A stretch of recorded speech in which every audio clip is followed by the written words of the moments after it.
થી કહું છું, તમારા બાળકોનું ભાગ્ય તમારે ઉજળું જોવું હોય, તમારા બાળકોને મહાદેવની ભક્તિ આપો કે બેટા જીવનને તારે સરળ અને શ્રેષ્ઠ બનાવવું હોય, મહાદેવની ભક્તિ કર બેટા. જરૂર તને સ્માર્ટ મોબાઈલ હું આપીશ, પણ એક બેટા રુદ્રાક્ષની માળા લઈ લે અને રોજની એક માળા ઓમ નમઃ શિવાયની કર, તારો બેડો પાર બેટા. દુનિયામાં કોઈ તને રોકી ન શકે, કોઈ તારો વાળપણ વાંકો ન કરી શકે બેટા. એક માળા કર ઓમ નમઃ શિવાય.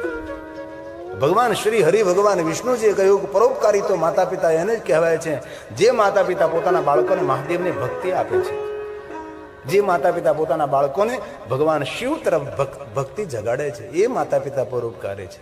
ધન સંપત્તિ વૈભવ છોડીને બેંક બેલેન્સ છોડીને જાય એ પરોપકારી માતા પિતા નથી.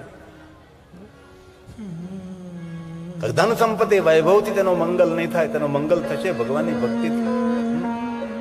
તેથી ભગવાન મહાદેવની પૂજા થવાના લોકમાં થાય. ત્રિજગત શંભુના વ્યાપ્તમ સદેવ સુરમાનુષમ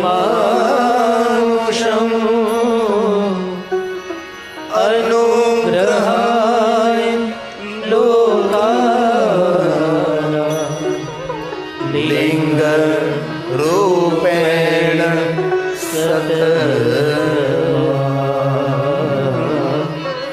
લિંગ રૂપેણ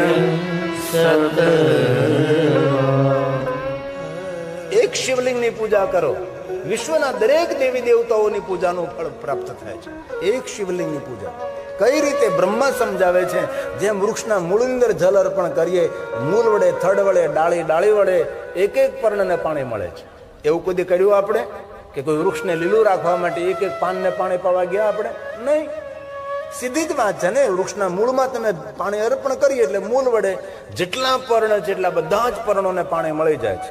એ જ રીતે ભગવાન શિવનું જે અર્ચન કરે છે તેનાથી દરેક દેવતાઓની પૂજા સંપન્ન બને છે. આ કોઈ કાલ્પનિક વાત નથી કહેતો, સિદ્ધાંત સાથે તમને કહેવાનો પ્રયાસ કરું છું. શાખા પુષ્યંતી, શાખાને પુલકિતને એકદમ લીલી હરી રાખવી હોય તો એ વૃક્ષના મૂળમાં જલ અર્પણ કરવું પડે છે. આ સિદ્ધાંત પ્રકૃતિનો છે. શાખાભૂષ્યન્તિ વૃક્ષસ્ય વૃક્ષમૂલસ્ય સેચના. મૂળમાં જલનું સિંચન કરો તો વૃક્ષ હંમેશા લીલુંછમ રહે. એ જ રીતે આપણા પરિવારને સુરક્ષિત અને સલામત અને ખુશખુશાલ રાખવો છે તો ભગવાન શિવનું અર્ચન કરો. તદવદસ્ય વપુર્વિશ્વં પુષ્યન્તે ચ શિવાર્ચના પુષ્યન્તે ચ શિવાર્ચના. એક શિવનું અર્ચન કરવાથી પંચાયત પૂજા. આપણે સનાતનના ભગવાન કેટલા? 5 ને. આમાં ઘણા ખબર ન હોય 5 કોણ કોણ. એક શંકર ભગવાન, એક પાર્વતી, ગણપતિ, એક ઘરના 3. ચૂંટણી થાય તો સરપંચ શિવ જ બને. એક ઘરના 3, બાકીના 2. ઘરનો કોઈ બીજી જગ્યાએ મતદાન કર્યા હોય તો વસ્તુ અલગ છે. ભગવાન વિષ્ણુજી ને ભગવાન સૂર્યનારાયણ, આ 5 દેવતા આપણા સનાતનની પરંપરા. ભગવાન સ્વામિનારાયણ પણ શિક્ષાપત્રીમાં કહ્યું કે મારી પૂજા કરો એ પહેલા 5 દેવતાઓની પૂજા કરવી. ભગવાન સ્વામિનારાયણે કહ્યું કે તમે મારી પૂજા કરો એ પહેલા પંચાયત પૂજનમ સર્વ કાર્ય સિદ્ધર્થે. તમારા બધા જ કાર્યો સિદ્ધ થશે જો તમે ભગવાન શંકર, મા પાર્વતી, ભગવાન ગણેશજી, વિષ્ણુ ભગવાન અને સૂર્યનારાયણની 5 દેવતાઓની પૂજા કરશો તો તમારા બધા જ કામો પૂરા થશે. આદિ જગતગુરુ શંકરાચાર્ય મહારાજે કહ્યું સનાતનની પરંપરામાં 5 દેવતા પ્રધાન રહે છે. પછી ભલે માતાજીના ઘણા બધા સ્વરૂપો, ચામુંડા હોય, ખોડિયાર હોય, મેલડી હોય, વહાણવટી સિકોતર હોય, પછી અંબા હોય, અનેક જે તમને દેવીનું સ્વરૂપ લાગે તે શક્તિ પૂજા. વિષ્ણુને કોઈ પણ રૂપમાં, ભગવાન રામના રૂપમાં, કૃષ્ણના રૂપમાં, રામાપીરના રૂપમાં, કોઈ પણ પરંપરામાં તમે લઈ શકો છો. પણ શિવ મહાપુરાણમાં એમ કહ્યું કે જે વ્યક્તિ 5 દેવતાઓની પૂજા ન કરી શકે, એક શિવની પૂજા કરે તો પણ પંચાયત પૂજા પૂર્ણ થાય. એક શિવની પૂજા કરવાથી તો પણ 5 દેવતાઓની પૂજા ભગવાન શિવની પૂજાની અંદર સમાયેલી છે. एकस्य ते अर्चना देव પૂજન કરો તો પંચાયતન પૂજનમ. 5 દેવતાઓની પૂજા સંપૂર્ણ બને છે.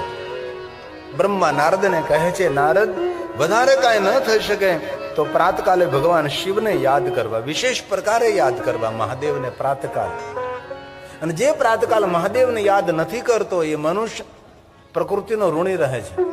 પ્રકૃતિ મતલબ ધરતી, વૃક્ષો, જલ, આકાશ, સૂર્યપ્રકાશ, જે પ્રકૃતિ થકી આપણું જીવન નિર્ભર રહેલું છે એ પ્રકૃતિના ઋણમાંથી મુક્ત રહેવું હોય તેને પ્રાતકાલે ભગવાન મહાદેવને યાદ કરવા. મધ્યાહને કામિકમ, મધ્યાહને યાદ કરવાથી દરેક કામનાઓની પૂર્તિ થાય છે. અને સંધ્યા સમયે શિવને યાદ કરવાથી શાંતિની પ્રાપ્તિ થાય છે. ત્રિસમય ભગવાન શિવને યાદ કરવા. શિવ મહાપડ ગ્રંથની અંદર આ ભગવાન મહાદેવની વિધિ અલગ અલગ વિધિ વિધાન પ્રમાણે પૂજા અર્ચનની બહુ જ મહિમા ગાયો છે. તેથી પ્રાતકાલે ભગવાન શિવને યાદ કરવા, શિવનું પૂજન કરવું. મધ્યાહને ભગવાન મહાદેવને યાદ કરવા, મધ્યાહને ભગવાન શિવનું પૂજન કરવું. સંધ્યા સમયે ભૂલા વગર ભગવાન મહાદેવની પૂજા કરવી, ભગવાન શિવને યાદ કરવા, ભગવાન શિવનું સ્મરણ કરવું. આવું શિવ મહાપડ ગ્રંથમાં કહ્યું છે. પણ ભગવાન વ્યાસે ટકોર કરી છે કે સવારમાં ભગવાન શિવનું પૂજન કરો, મધ્યાહને શિવનું પૂજન કરો, સંધ્યા સમયે શિવનું પૂજન કરો, નિત્ય શિવનું પૂજન કરો, સોમવારે શિવની પૂજા કરો, ત્રયોદશીના દિવસે શિવની પૂજા કરો. માક્ષર માસની શિવરાત્રી 29 તારીખે આવે છે.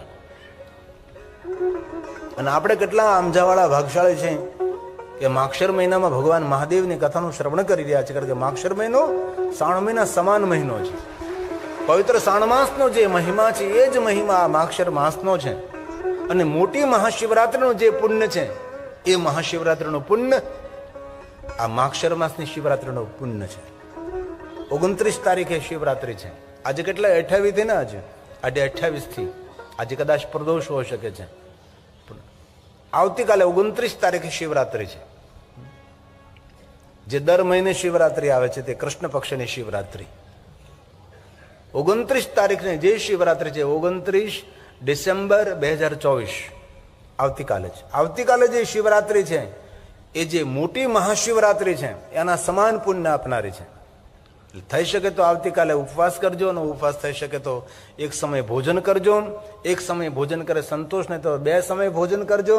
2 સમય ભોજન કરે સંતોષ ને તો 3 સમય ભોજન કરજો. 3 સમય ભોજન કરે સંતોષ ને તો 4 સમય ભોજન કરજો. નિરંતર ખાજો પણ શિવાલયે જાજો, શિવાલયે પહોંચજો. આટલું સુંદર આપણા ગામનું સુંદર શિવાલય નીલકંઠ મહાદેવનો જીર્ણોદ્ધાર થવાનો છે. શિવાલય આપણું મંગલ કરે, શિવાલય આપણું કલ્યાણ કરે છે, આપણી પ્રજાનું સુખ કરે છે, એ શિવાલય છે. પણ ભગવાન વ્યાસજીએ ટકોર કરી છે કે નિરંતર શિવ પૂજા કરતા રહીએ, નિરંતર ભજન કરતા રહીએ, બુદ્ધિ શુદ્ધ થાય, વિચારો શુદ્ધ થાય, વિચારો પાવન બને, જીવન આપણું પાવન બને છે. પણ માણસ માત્ર સુખી થવું હોય તો પોતાના કર્મોને સુધારવા જોઈએ. જ્યાં સુધી આપણા કર્મો નહીં સુધરે ત્યાં સુધી આપણું કલ્યાણ કેવી રીતે થાય? આપણે રોજ સવાર સાંજ રાત્રે દિવસ રાત્રે પૂજા કરતા રહીએ અને માવો ખાતા રહીએ. જો કે આમજામાં તો કોઈ માવો ખાતા જ નથી, તો જરૂર તને આજને તો કાલ તને કેન્સર થવાનું જ છે, કોઈ પીડા થવાની જ છે ને. તેથી કહ્યું આપણા કર્મો સુધારો. કલો યુગે વિશેષણ, કલયુગની અંદર માણસે સારા કર્મો કરવાથી તેને સારું ફળ પ્રાપ્ત થાય છે. આ કયો યુગ હાલે છે? આ યુગનું નામ છે કલયુગ.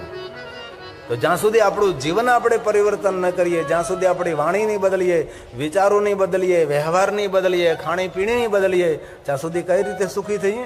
કારણ કે કલયુગ ચાલે છે. કલયુગમાં જેવા જેવા આપણે કર્મો કરશું તેવા તેવા આપણને ફળની પ્રાપ્તિ થશે. તેથી સારા કર્મો કરવા, સારું વિચારવું, સારું બોલવું, સારો વ્યવહાર કરવો.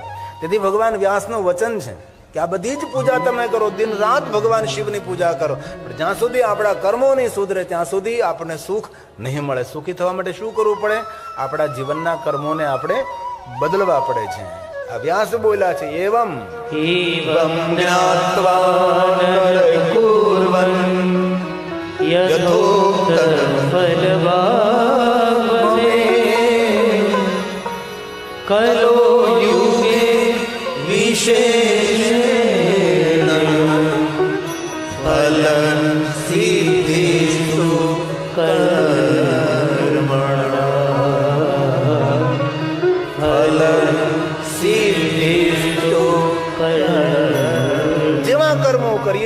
ફળની પ્રાપ્તિ થશે ને. તેથી કોઈનું સારું ન કરી શકીએ, પણ કોઈનું ખરાબ કરવું નહીં. ભલે કોઈના માટે સારું ન વિચારી શકે, પણ કોઈનું નબળું વિચારવું નહીં. હંમેશા વિચારોથી, આપણા વ્યવહારથી આપણે થોડું જીવનને બદલીએ, થોડું પરિવર્તન કરીએ આપણે. બાકી જેવા કર્મો કરીએ એવા ફળ પ્રાપ્ત થશે. રામચરિતમાનસ તુલસી કર્મ પ્રધાન ઈશ્વર અચી વાત. ભગવાન શંકરજી બ્રહ્માને કહ્યું, બ્રહ્મા સાંભળો, તમે સુંદર સૃષ્ટિની રચના કરી છે, પણ કોઈને તમે સુખ નહીં આપી શકો, તમે કોઈને દુઃખ પણ નહીં આપી શકો. સુખ અને દુઃખ એના કર્મો આધારિત રહેશે. સ્વયં શંકર ભગવાને બ્રહ્માજીને કહી દીધું, બ્રહ્મા કોઈને સુખ નહીં આપી શકો, તમે કોઈને દુઃખ પણ નહીં આપી શકો. સુખ અને દુઃખ એ પોતાના પોતપોતાના કર્મો રહેશે. પેલું જૂનું દ્રષ્ટાંત મેં ઘણી વાર કથામાં કહ્યું છે, પણ ન સાંભળ્યું તેને સાંભળવા મળે. એકાદશીનો દિવસ હતો. આગલા દિવસે ભગવાન કૃષ્ણજીએ 5 પાંડવોને કહ્યું કે પાંડવો, કાલ મારી પાસે આવજો, મારા પ્રશ્નનો જે જવાબ આપે એને મારે વરદાન આપવું છે, કોઈ મારે વચન આપવું છે. 5 ભાઈઓએ નક્કી કર્યું કોણ જશે. ભગવાન તો શું પૂછે, જવાબ આપી શકીએ ન આપી શકીએ શું ખબર. એકાદશી આવતીકાલે છે, કોણ જશે? નિર્ણય લેવામાં આવ્યો કે ત્રિકાળ જ્ઞાની આ સહદેવ જશે, અને એને કાંઈ પણ પૂછવામાં આવે એ જવાબ આપી શકે છે. એટલે 5 ભાઈઓમાં નક્કી થયું. સહદેવજી સવારમાં પહોંચી ગયા. ભગવાન કૃષ્ણજી બિરાજમાન હતા. ભગવાને પૂછ્યું કે આવી ગયો? હા, તમે કહ્યું હતું ને કે પ્રશ્ન પૂછવાનો, જવાબ આપવાનો, તો પૂછો મને પ્રશ્ન. કારણ કે ત્રિકાળ જ્ઞાની છે, બધા જ જવાબો આપી શકે છે, કોઈને પણ નિરુત્તર કરી શકે છે. તો ભગવાન દ્વારકાધીશે પૂછ્યું કે જરા જો આકાશમાં શું દેખાય? તો કે કાળા વાદળા છે.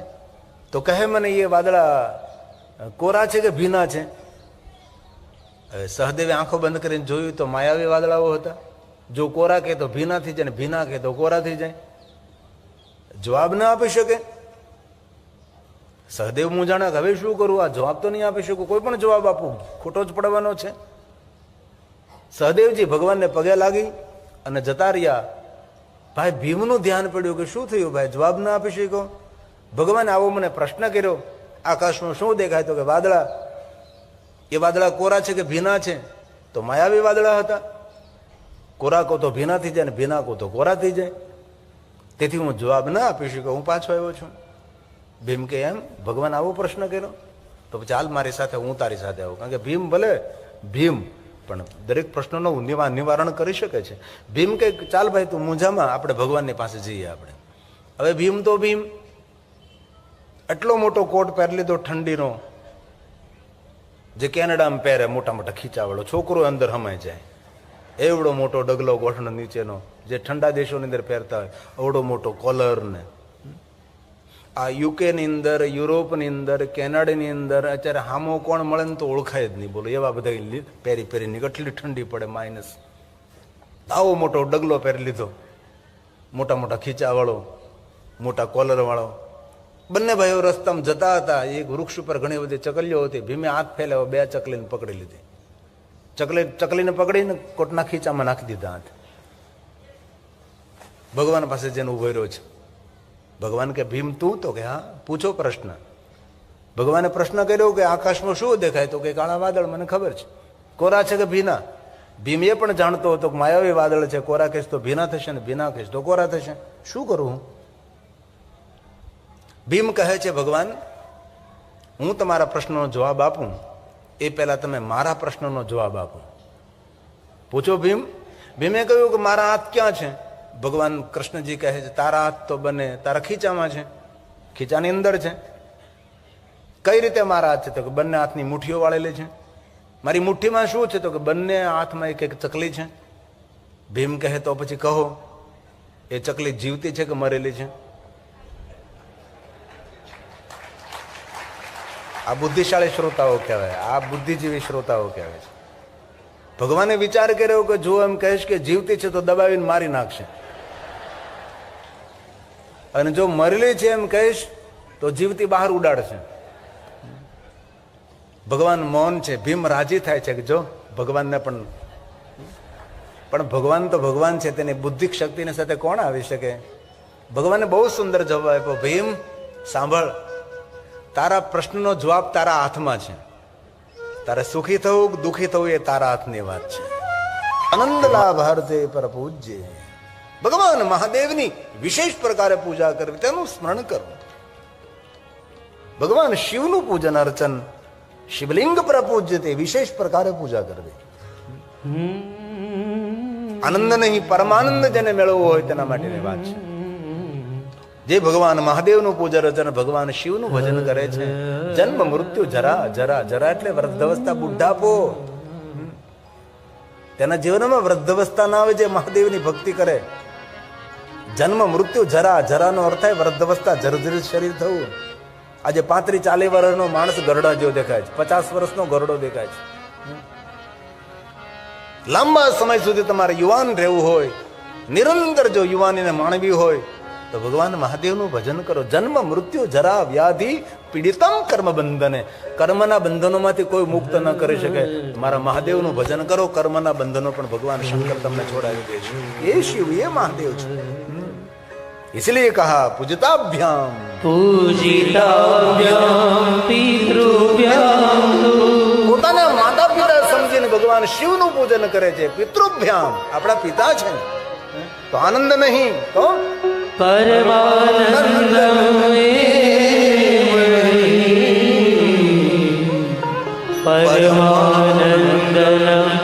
લાભાર્થે શિવલિંગ પ્રપૂજ્યતે.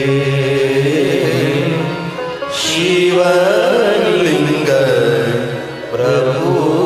ભગવાન શિવના દરબારમાં કોઈ ભેદ નહીં. કોણ બ્રાહ્મણ, કોણ ક્ષત્રિય, કોણ વૈશ્ય, કોણ શૂદ્ર, કોણ પ્રતિલોમજ.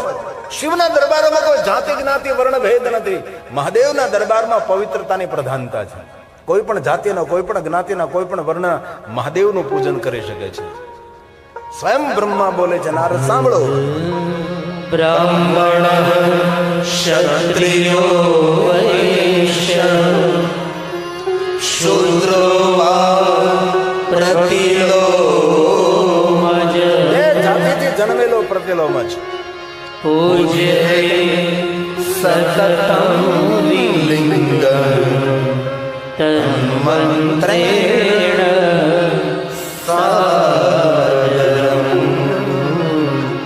તન્મંત્રેણ આદર સાથે મંત્રો દ્વારા ભગવાન મહાદેવની પૂજા કરી શકે છે. હવે સાંભળો તમે, કિમ બહુન કેન, કેટલી સુંદર વાત કરી છે. કિમ બહુકેન મનુષ્ય. દરેક મનુષ્યને અધિકાર આપું છું. ભગવાને કહ્યું કે દરેક મનુષ્યને અધિકાર આપતો હોય તો નારીને શા માટે ના અધિકાર આપું ભાઈ? દરેક મનુષ્યને જો હું શિવ પૂજાનો અધિકાર આપતો હોઉં તો પછી નારીને શા માટે નહીં? તેથી જેટલો પુરુષોનો અધિકાર છે એટલો જ બહેનોને પણ ભગવાન મહાદેવની પૂજાનો સંપૂર્ણ અધિકાર છે. પણ પવિત્રતા પ્રધાન, પવિત્રતા હોવી જોઈએ ભાઈ. બે જ માણસો શિવાલીના ગર્ભગૃહમાં જઈ શકે છે. એક તો જેને ભીના વસ્ત્રો પહેર્યા છે, પલળતા વસ્ત્રો, ને એક અંટચ કોરા વસ્ત્રો પહેર્યા છે. અપવિત્ર અવસ્થામાં શિવાલીના ગર્ભગૃહમાં ન જવાય.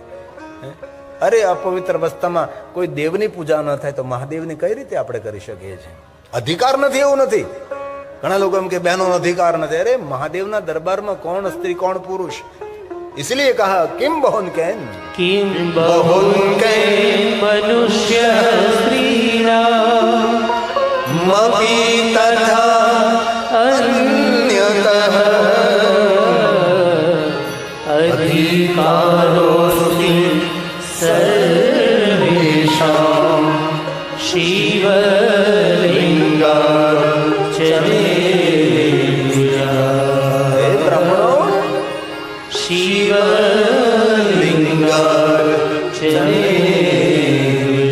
ભગવાન મહાદેવની પૂજા કરવી.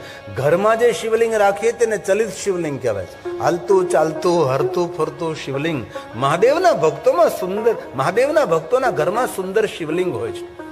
ઘણા શિવ ભક્તો તો પોતાની સાથે ભગવાન મહાદેવનું લિંગ સ્વરૂપ લાગે. યાદ કરો અહલ્યાબાઈને. મહારાષ્ટ્ર, ઇન્દોરની મહારાણી જ્યાં જાતી ત્યાં શિવલિંગને સાથે લઈને જતી હતી.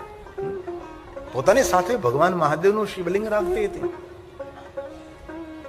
એક વાત કહું, જે મહાદેવના ભક્તો છે ને એ આપણા માટે તો વંદનીય છે, પણ શિવપુરાણમાં કહ્યું કે જે મહાદેવના ભક્તો છે વિશ્વના દેવતાઓ માટે પણ વંદનીય છે. વિશ્વના દેવતાઓ તેમને વંદન કરે, મહાદેવની ભક્તિનો મહિમા છે. તો કોને ભગવાન મહાદેવની પહેલી નિરાકાર લિંગ સ્વરૂપની પૂજા કરી? આમ નામ જિંદગી પૂરી ન થાય ધ્યાન રાખજો, કાંઈ ન થાય તો કોઈ વાંધો નહીં, પણ સોમવારે મહાદેવનું દર્શન કરવા તો નીલકંઠને જાજો. બાકી ઢોર ઢાખરમાં પૂરું થઈ જાય. ઘણા મને કે ગામડામાં જઈને કે જાતા જ શિવાલય, તો કે ઢોર ઢાખરની ચિંતા. અમારા કાઠિયાવાડનો શબ્દ છે ઢોર ઢાખર. હું પૂછું કે ઢોર તો સમજ્યા, ગાય ભેંસ બળદ, આ ઢોર, આ ઢાખરી ને સમજાણું. એક બેને મને કહેલું, મને કે બાપુ કોઈને કયો ને તો હું કહું ઢાખર હું. મેં તો કોઈને ન કહું, ને કહું તો માઇકમાં જ કહું. તે બેને મને કહેલું કે ઢોર એટલે તમે સમજો બાપુ, ઢોર ઢાખર, ગાય ભેંસ બળદ આ બધા ઢોર. ઢાખર બીજો કાંઈ નહીં, ઢાખર તમારો ભાઈ. આ શિવાલય જાતો નથી ને મને જવાય નથી દેતો. ઢાંકર, ઢાંકર એટલે ખરાબ ને, ઢાંકર એટલે ઘરનું ઢાંકણ, ઘરનો મોભ. એનું અમારે ધ્યાન રાખવું પડે છે. ઘરનો મોભ છે, ઘરનું ઢાંકણ છે. કોને પહેલી પૂજા કરી? મહાદેવના લિંગ સ્વરૂપની. લિંગાષ્ટક છે. અને આપ સૌને પ્રાર્થના, ક્યારે અવસર મળે તો લિંગાષ્ટક નો પાઠ કરજો. સર્વ લિંગોની વંદન, એમાં 12 જ્યોતિર્લિંગ, ઉપલિંગ, સુરલિંગ, ગુરુલિંગ, બધા જ લિંગ સ્વરૂપ લિંગાષ્ટક ની અંદર છે. આ ધરતી પર જેટલા શિવલિંગો છે દરેક શિવલિંગોનું આપણે દર્શન ન કરી શકીએ, પણ દરેક શિવલિંગોનું દર્શન અને પૂજન કરવાનું ફલ પ્રાપ્ત કરવું તેને લિંગાષ્ટકનો પાઠ કરવો. આમાંથી ઘણા મહાદેવના પરમ ભક્તો લિંગાષ્ટકનો પાઠ કરતા છે. ભલે કંઠસ્થ હોય કે ન હોય, પણ જીવનમાં કેટલા લોકોએ લિંગાષ્ટકનો પાઠ કર્યો છે? તમે તો બ્રાહ્મણ છો, તમે તો ભગવાન મહાદેવના અંશ કહેવાઓ, તપોધન શૈલેષભાઈ ને હિતેન્દ્રભાઈ. તો તમે ખરેખર શિવ અંશ કહેવાઓ. તપોધન બ્રાહ્મણ એટલે મહાદેવના પરમ ભક્ત, મહાદેવના પૂજારી, શિવના દરબારમાં જેમનો સંપૂર્ણ અધિકાર છે. અને મને ગૌરવ છું કે આ વર્ષે મેં તપોધનોની સામે ભગવાન મહાદેવની કથાનું ગાયન કર્યું. મારા માટે ગૌરવની વાત હતી. બધા જ તપોધન બ્રાહ્મણો મહાદેવના પરમ ભક્ત, પરમ ભક્ત, શિવથી વધારે આગળ જાય જ નહીં. બસ શિવ શિવ. ખુશી વ્યક્ત કરું છું. તો ભલા થઈને ક્યારેક પાઠ કરજો. તમારા કુળ ગૌરવ તેને જો લિંગાષ્ટક અમને જરા સંભળાવો. લિંગાષ્ટક એટલે દરેક લિંગોની વંદના છે, દરેક લિંગોની પૂજા અર્ચન છે, એ લિંગાષ્ટક છે. પહેલી શિવલિંગની પૂજા કોને કરી? તો કે બ્રહ્માએ અને વિષ્ણુજીએ સાથે ભેગા મળીને પ્રથમવાર ભગવાન મહાદેવના લિંગ પૂજાનો પ્રારંભ બ્રહ્મા અને વિષ્ણુએ કર્યો છે. આ લિંગાષ્ટકની પહેલી પંક્તિ છે. આપણે રોજ એક અષ્ટક સ્તુતિ અથવા સ્તવન રોજ એક કરીએ છીએ. આપણે કાલે જે આપણે કર્યું હતું એ દુઃખ અને દરિદ્રતાને દૂર કરનારો સ્તોત્ર, જે ગુરુ વશિષ્ઠ મહારાજે જેની રચના કરી હતી. આ લિંગાષ્ટક આદિ જગતગુરુ શંકરાચાર્ય મહારાજે રચના કરી છે. ભણેલા માણસોએ કરવું જોઈએ. થોડાક વહેલા ઉભા થાવ. તમારા માટે તમે નહીં કરો તો કાલ વારે ઢળીન મરડી ઠળીન, હાડ જલે જેમ લાકડા, બાલ જલે જેમ ઘાસજી, કંચન વર્ણી કાયા જલશે, કોઈ નહીં આવે પાસ. 12 દિવસ મોકાણ રાખશે, પછી દુનિયા મિષ્ટાન ખાવાની. સ્વાર્થની સગી દુનિયા, તું ગયા પછી ગમે એટલી જમીન જાગીર મૂકીને જાય, આ દુનિયા તને ભૂલી જવાની છે. ક્યારે અવસર મળે તો મહાદેવના સન્મુખ બેસી આ લિંગાષ્ટકનો પાઠ કરજો. જીવનના હજારો ને કરોડો કામ છોડીને, કરોડો નહીં, કરોડો કરોડો કામ છોડીને, પણ ક્યારેક અવસર મેળવી લેજો, મહાદેવના સામે બેસી લિંગાષ્ટકનો પાઠ કરજો.